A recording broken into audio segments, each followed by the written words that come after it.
Hello students, मैं doctor Jaggi लाल आज फिर फिजिकल केमिस्ट्री के एक नए टॉपिक के साथ।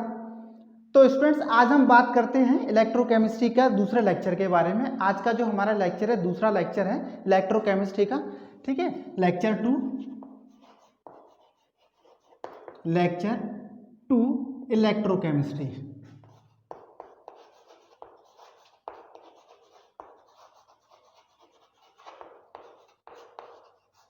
ठीक है, इलेक्ट्रोकेमिस्ट्री का ये दूसरा लेक्चर होगा और आज के लेक्चर में हम बात करने वाले हैं factors affecting rate of reaction. ठीक है, फैक्टर्स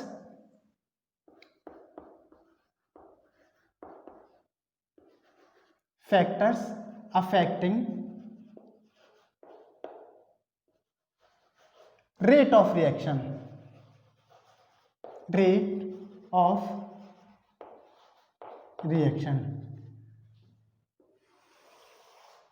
ठीक है। तो देखिए, पिछले वाला जो लेक्चर था उसमें हमने आपको क्या बताया था कि रेट ऑफ रिएक्शन क्या होता है, केमिकल काइनेटिक्स क्या होता है। ठीक है, तो आज हम बात करने वाले हैं कि वो कौन कौन से फैक्टर्स हैं जो कि रेट ऑफ रिएक्शन को अफेक्ट करते हैं। ठीक है, कौन कौन से फैक्टर्स हैं जो कि रेट ऑफ रिएक्शन को अफेक्ट करते हैं। ठीक है, तो देखिए ये 6-7 फैक्टर्स हैं, तो इनके बारे में हम वन बाई वन बात करते चले जाएंगे। ठीक है, तो पहला है nature of reactants.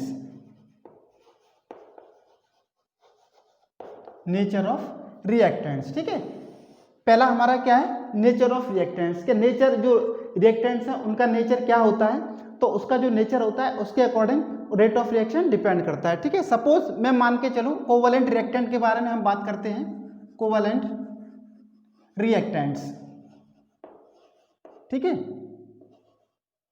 Covalent reactants की जब हम बात करते हैं तो जैसे मान लीजिए एक पहले मैंने जो आपको रिएक्शन बताई थी कौन सी, N2+3H2, तो ये क्या बनता है 2NH3। ठीक है, ये जो रिवर्सिबल साइन होता है, लेकिन हम यहाँ पे बात कर रहे हैं किसकी, फॉरवर्ड डायरेक्शन के बारे में बात कर रहे हैं। ठीक है, तो देखिए अब यहाँ पे जब हम बात करें तो यहाँ पे क्या होता है कि इस N की हम बात करें तो N ट्रिपल बॉन्ड N। ठीक है, इसकी हम बात करें तो H, इसकी हम बात करें तो क्या मैंने बताया था आपको पिछली बार कि इस तरह से कुछ इसका स्ट्रक्चर रहता है। ठीक है, तो पहले क्या होगा, ये वाला बॉन्ड टूटेंगे, फिर ये वाले बॉन्ड टूटेंगे और उसके बाद क्या होगा, ये वाले बॉन्ड जो है बनते हैं। ठीक है, तो ये वाला बॉन्ड कैसा होगा, ब्रेक होगा, ये वाला बॉन्ड जो है ब्रेक होगा, बॉन्ड ब्रेकिंग। ये भी बॉन्ड ब्रेक होगा।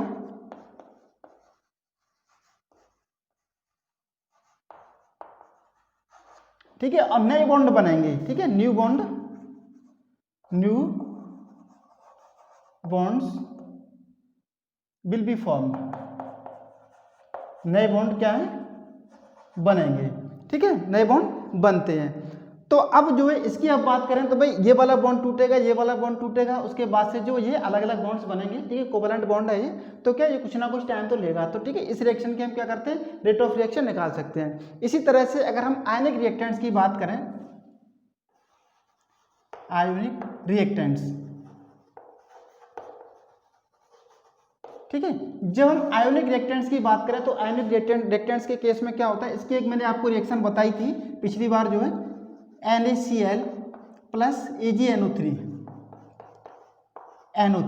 ठीक है, ये रिएक्शन जो माइक्रो सेकेंड्स में पूरी हो जाती है, तो ये कुछ इस तरह से AgCl, इसका व्हाइट प्रेसिपिटेट आता है, प्लस NaNO3। ठीक है, प्लस NaNO3। अब देखिए ये जो होता है NaCl, यहाँ पे क्या है, आयन प्रेजेंट होते हैं, Na पॉजिटिव और Cl नेगेटिव आयन होता है, यहाँ पे Ag पॉजिटिव और NO3 नेगेटिव आयन होता है। बस यहाँ पे क्या होता है, आयंस का जो है घुलना मिलना रहता है, आयन एक दूसरे से घुलते मिलते हैं और हमको प्रोडक्ट मिल जाता है। ठीक है, तो इस तरह से जो आयनिक रिएक्शन, ये आयनिक रिएक्शंस होती हैं, आयनिक जो हमारी रिएक्टेंट्स होते हैं, रिएक्शन बहुत तेजी से रिएक्शन करती है, और जब हमारे कोवलेंट रिएक्टेंट्स होते हैं तो रिएक्शन जो है कंपैरेटिवली थोड़ा सा स्लो, और उसकी रिएक्शन को हम क्या करते हैं, फाइंड आउट कर सकते हैं। ठीक है, इस केमिकल नेचर। ठीक है, तो केमिकल नेचर के बारे में जब हम बात करें तो रेट ऑफ रिएक्शन ये होता है हमारा, rate of reaction is directly proportional to stability of product. Stability of product, ठीक है। और स्टेबिलिटी ऑफ प्रोडक्ट हमारा क्या होता है, इनवर्सली प्रोपोर्शनल टू होता है स्टेबिलिटी ऑफ रिएक्टेंट्स।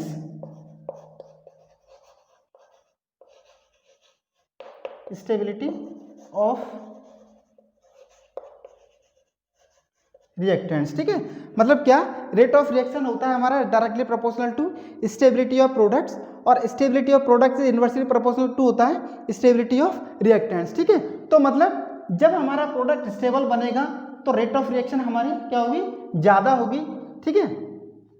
मतलब जो प्रोडक्ट हमारा बन रहा है ज़्यादा स्टेबल होगा तो रेट ऑफ रिएक्शन क्या होगी, ज़्यादा होगी। इसी तरह से अगर हमारा रिएक्टेंट ज़्यादा स्टेबल है तो प्रोडक्ट की स्टेबिलिटी कैसी होगी, वो कम होगी, ठीक है। सपोज एक रिएक्शन हम लेके चलते हैं, ये फॉर्मिक एसिड है HCOOH, ठीक है। ये मान लो डिसोसिएट हुआ तो ये कैसे होगा, HCOO negative plus H positive. और इसी के साथ साथ अगर हम बात करें एसिटिक एसिड के बारे में तो CH3COOH ये होगा,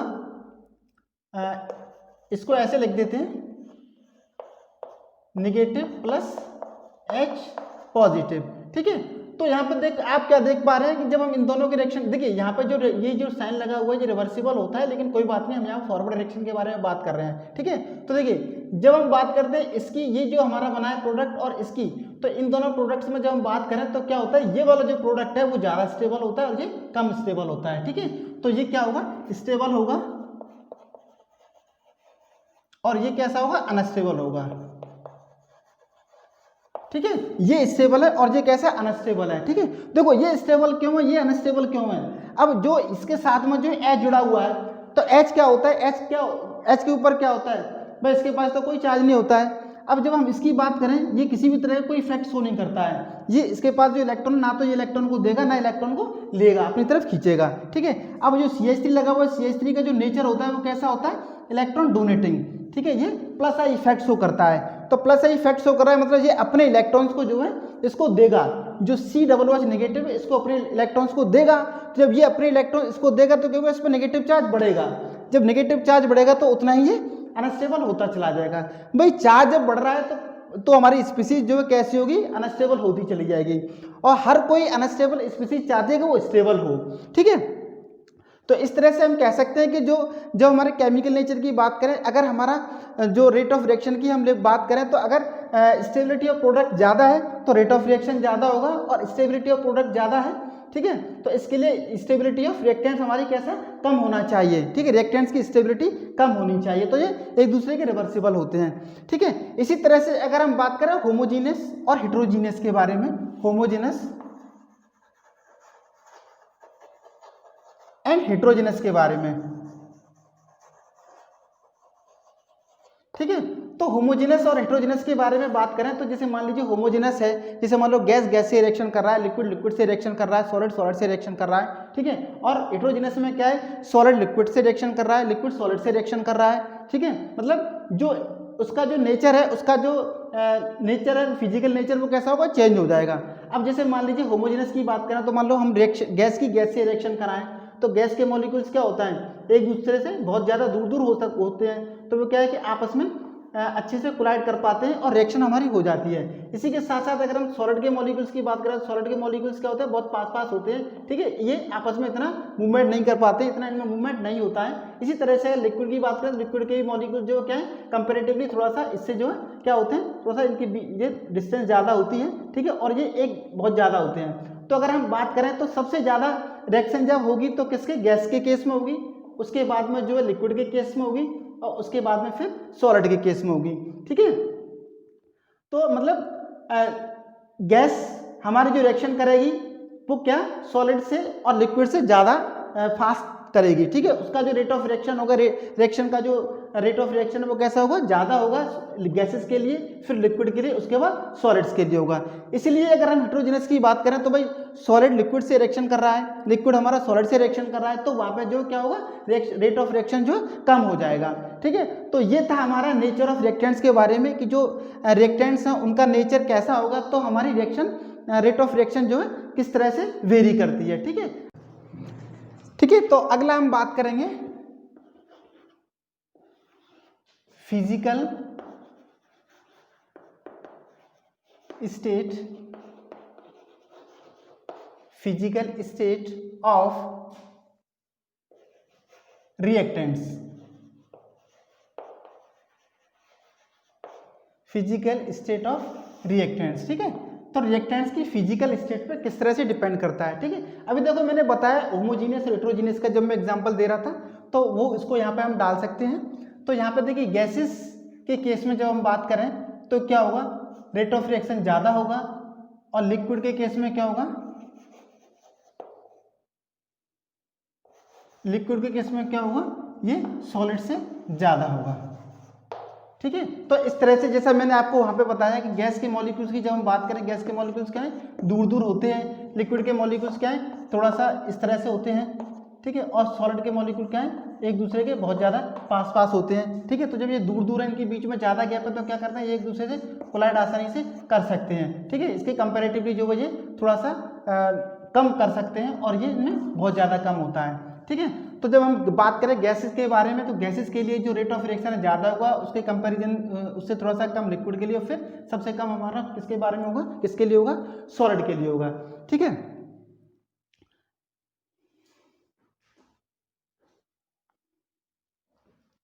ठीक है, तो अगला हम बात करेंगे सरफेस एरिया ऑफ रिएक्टेंट्स।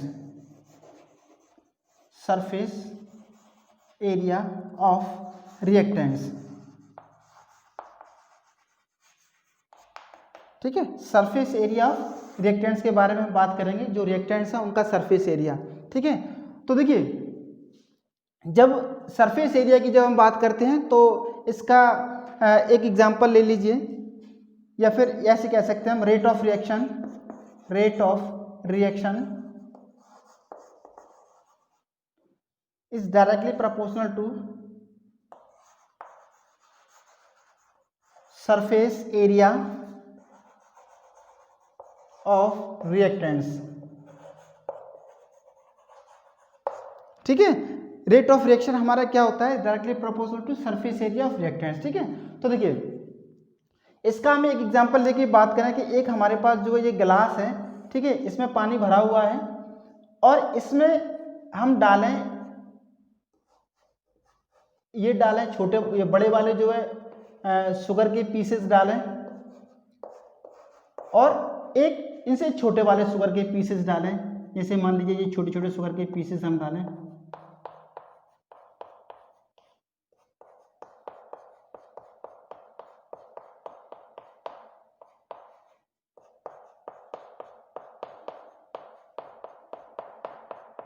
ठीक है। तो अब जब हम इन दोनों को जो इसके अंदर जो घुलना हम स्टार्ट करें, इसके अंदर वाटर है, ठीक है, तो क्या होगा कि जब इसको इसके अंदर ऐड करेंगे, तो क्या है कि इनका जो सरफेस एरिया है वो कैसा है, कम है, ठीक है। तो जब इनके जो सरफेस एरिया वो कैसा कम है, जहाँ पे जो वाटर आएगा इसको जो देर में घोल पाएगा, ठीक है।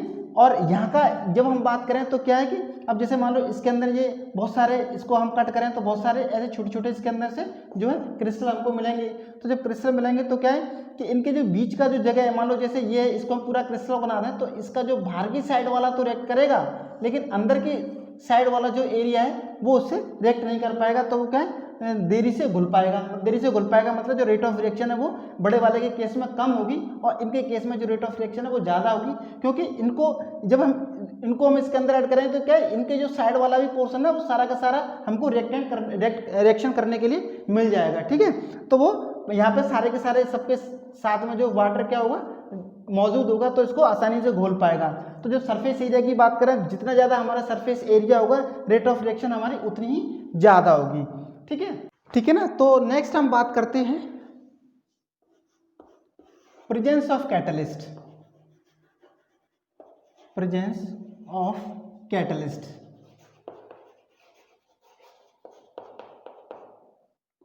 प्रेजेंस ऑफ कैटलिस्ट, ठीक है। तो देखिए जैसा कि हमको पता है, हम पढ़ चुके हैं कि जो कैटलिस्ट है हमारा क्या होता है, किसी भी रिएक्शन की रेट को ऑल्टर कर सकता है, ठीक है। रिएक्शन रेट को बढ़ा भी सकता है और रिएक्शन रेट को घटा भी सकता है, ठीक है, लेकिन उसको इनिशिएट नहीं करता है, ठीक है। और जब रिएक्शन हो जाती है तो उसके बाद से क्या होता है, वो अपनी जो उसकी पहले फिजिकल स्टेट थी वो उसी स्टेट में हमको वापस मिल जाता है, ठीक है, उसमें किसी भी तरह का जो केमिकल चेंज नहीं होता है, ठीक है। तो इसी तरह से तो मतलब कहने के लिए कि जो कैटलिस्ट हमारा वो क्या करता है, एक्टिवेशन एनर्जी, जो एनर्जी बैरियर है उसको कम कर देता है, ठीक है। तो ऐसे मान के चलिए, in the presence of catalyst, in the presence of catalyst,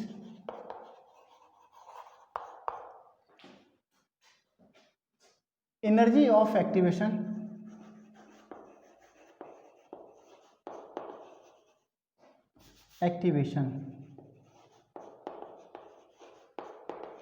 decreases, due to which rate of reaction increases।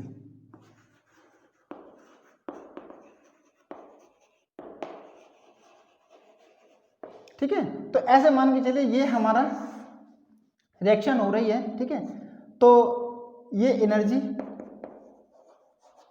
ठीक है, तो यहाँ पे ऐसे मान के चलिए ये हमारा क्या है, रिएक्टेंट है, और इस तरह से हमको क्या मिला, प्रोडक्ट मिला, ये क्या है, प्रोडक्ट, ठीक है। तो ये हमारी क्या कहलाएगी, यहाँ तक जो है ये एक्टिवेशन एनर्जी,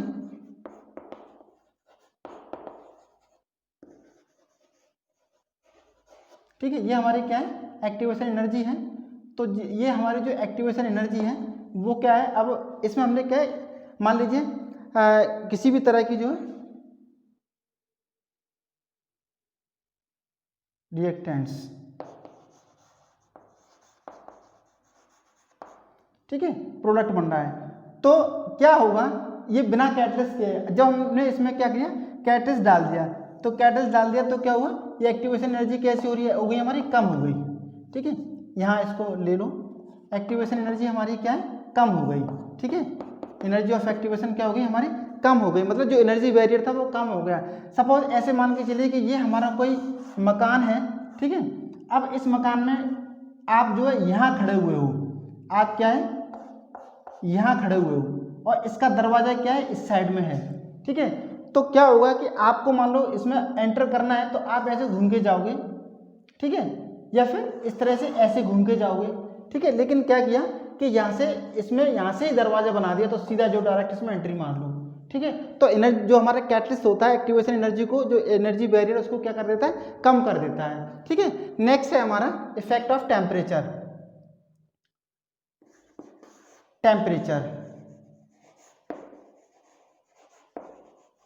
इफेक्ट, ठीक है, तो इफेक्ट ऑफ टेम्परेचर, तो इसमें क्या होता है, देखो टेम्परेचर जैसे जैसे rate of reaction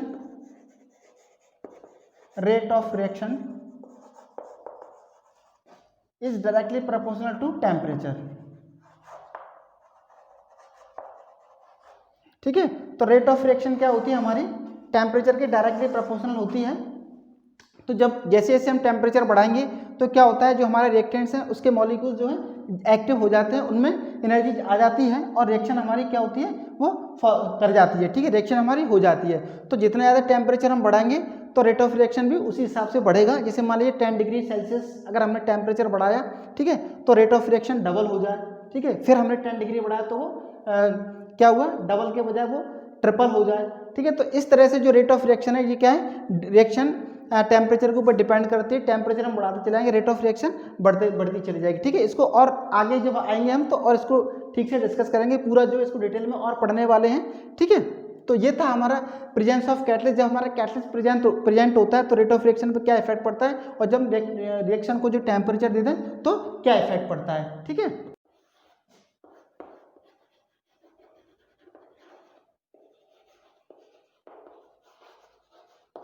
presence of light, ठीक है, तो देखिए कई रिएक्शन ऐसी होती हैं जो कि लाइट की प्रेजेंस में ही होती हैं, अदरवाइज नहीं होंगी, ठीक है, जैसे H+Cl H2+Cl2, ठीक है, HCl बना, ठीक है। तो ये रिएक्शन है, यहाँ पे ये क्या है, ये रिएक्शन जो है ये गैस है, ये भी हमारा गैस है, ठीक है। तो ये रिएक्शन होती है लाइट की प्रेजेंस में होती है, ठीक है। तो अब लाइट की प्रेजेंस में जैसे मान लीजिए लाइट हमारी पड़ रही है, जैसे मान लीजिए पहले हमने लाइट इस पर नहीं डाली थी, ठीक है। तो जब हमने लाइट नहीं डाली तो रिएक्शन हमारी क्या है, नहीं हो रही थी, क्योंकि ये रिएक्शन जो होगी किसकी प्रेजेंस में, लाइट की प्रेजेंस में ही होगी, अदरवाइज नहीं होगी, ठीक है। तो होता है कि जब इसके ऊपर लाइट डालते हैं तो इसमें क्या होता है, होमोजेनस क्या होता है, फिजन होता है, ठीक है। होमोजेनस ब्रेकिंग, बॉन्ड ब्रेकिंग जो हो रही है वो कैसे हो रही है, होमोजेनस हो रही है। मतलब इस तरह से जैसे Cl है, ये Cl2 है, तो क्या है ये बीच में से ब्रेक हो जाएगा, तो इसका जो इलेक्ट्रॉन है एक भाई यहाँ पे जो बॉन्ड हमारी बनी, ठीक है, इसको ऐसे समझ लो, जो Cl है तो Cl की आउटर मोस्ट ऑर्बिट में कितने इलेक्ट्रॉन होते हैं, 7 इलेक्ट्रॉन होते हैं, ठीक है। तो एक Cl है ये और एक Cl है ये, ठीक है। तो दोनों की आउटर मोस्ट ऑर्बिट में कितने, 7 इलेक्ट्रॉन हैं, ठीक है, 7 इलेक्ट्रॉन। और ये वाला जो क्लोरीन है इसकी भी आउटर मोस्ट ऑर्बिट में क्या है, 7 इलेक्ट्रॉन्स हैं, 7 इलेक्ट्रॉन है, ठीक है। तो जब इसकी भी आउटर मोस्ट ऑर्बिट में 7 इलेक्ट्रॉन, इसकी भी आउटर मोस्ट ऑर्बिट में कितने, 7 इलेक्ट्रॉन है। तो अब ये क्या करते हैं कि ये भी अपना ऑक्टेट पूरा करेगा और ये भी अपना ऑक्टेट पूरा करेगा। तो ये हमारा किस तरह समझे, Cl, ठीक है, इस तरह से हमारा बन जाता है, एक इलेक्ट्रॉन इसका, एक इलेक्ट्रॉन इसका। तो ऐसे ही इसके केस में होता है।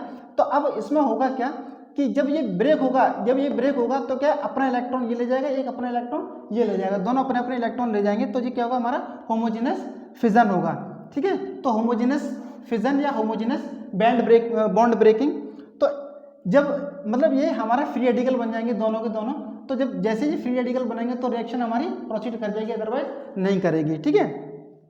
तो ऐसे मान के चलिए हमने क्या किया कि रिएक्शन हमने इसके ऊपर लाइट की जो इंटेंसिटी है हम बढ़ाते चले गए, ठीक है, लाइट की इंटेंसिटी हम बढ़ाते चले गए, तो क्या होगा, रिएक्शन उतनी ही फास्ट करेगी, ठीक है। तो rate of reaction is directly proportional to light, ठीक है, ये कह सकते हैं इंटेंसिटी ऑफ लाइट, ठीक है। तो जब लाइट की हम इंटेंसिटी बढ़ा रहे होते हैं, जैसे मान लीजिए पहले एक हमारा 100 वाट का बल्ब जल रहा था, फिर हमने 200 वाट का कर दिया, फिर हमने 300 का, 500 का, तो जैसे जैसे हम लाइट की इंटेंसिटी बढ़ाते चले जाएंगे तो क्या है, जो रेट ऑफ रिएक्शन है वो बढ़ता चला जाएगा। क्यों बढ़ता चला जाएगा, भाई लाइट हम बढ़ा रहे हैं तो इसका मतलब क्या है कि उसमें फोटोन ही तो बढ़ा रहे हैं, भाई क्या कर रहे हैं हम, फोटोन बढ़ा रहे हैं लाइट की इंटेंसिटी। तो जब फोटोन हमारे बढ़ते चले जाएंगे तो क्या रिएक्शन उतनी ही फास्ट रिएक्शन करने लग जाएगी, ठीक है। तो नेक्स्ट इसका है effect of concentration,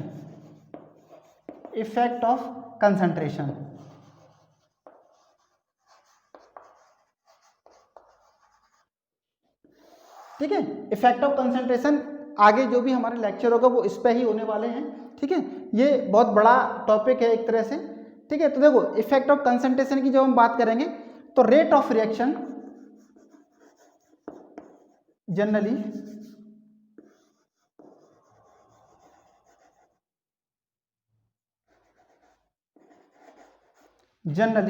rate of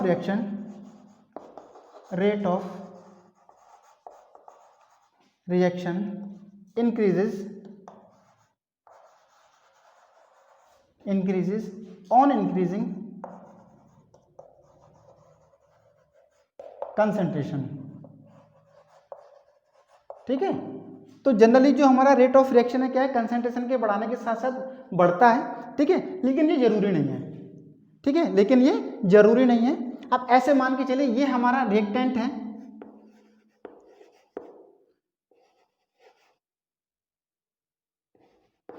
ठीक है, और इनसे हमको क्या मिला, प्रोडक्ट मिला, ठीक है। तो जरूरी नहीं है कि रिएक्टेंट की हम जो कंसंट्रेशन बढ़ाएं तो रेट ऑफ रिएक्शन बढ़े, समझ रहे हैं, बढ़ भी सकता है और वो नहीं भी बढ़ सकता है, ठीक है।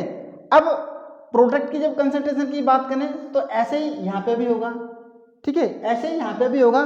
तो जरूरी नहीं है, रेट ऑफ रिएक्शन बढ़ भी सकता है, रेट ऑफ रिएक्शन घट भी सकता है, रेट ऑफ रिएक्शन सेम भी हो सकता है, ठीक है।